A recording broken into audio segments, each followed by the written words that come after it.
రెండోట్లు ఏదో ఒకటి జరుగుతుందండి, చాలా జాగ్రత్తగా వినండి.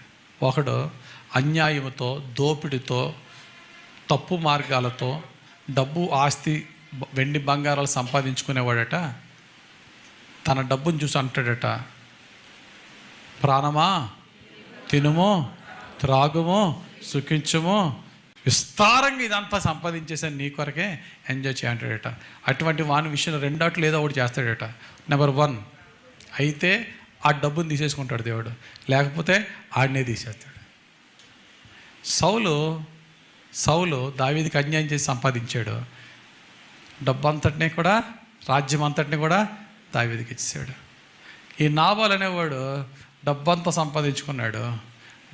సంపాదించుకున్నాడు, చివరికి తన ప్రాణాన్నే పోగొట్టుకున్నాడు.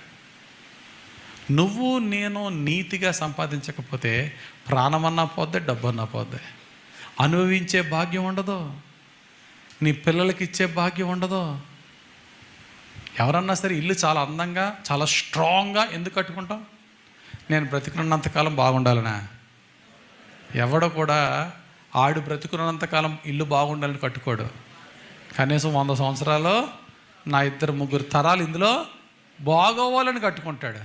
నీకేముండదు, ఇంక నీ తరాలకి, నీ పిల్లల తరాలకి ఏమిస్తాడు? అందుకని యోబు భక్తుడు చాలా చక్కటి మాట అంటాడు. ఈ రోజుల్లో జనాలు ఎలా ఉన్నారంటే, ధూళంత విస్తారంగా వెండిని సంపాదించేస్తున్నారట. మట్టి అంత విస్తారంగా బట్టలు ర్యాకుల మీద ర్యాకులు పెట్టేసుకుంటున్నారట. నీతి తప్పి న్యాయం తప్పి దేవుని యొక్క వాక్యానికి విరోధంగా నువ్వు ధూళంత విస్తారంగా వెండి బంగారాలు సంపాదించిన రిజల్ట్ ఏమవుతుందో చూడండి ఒకసారి.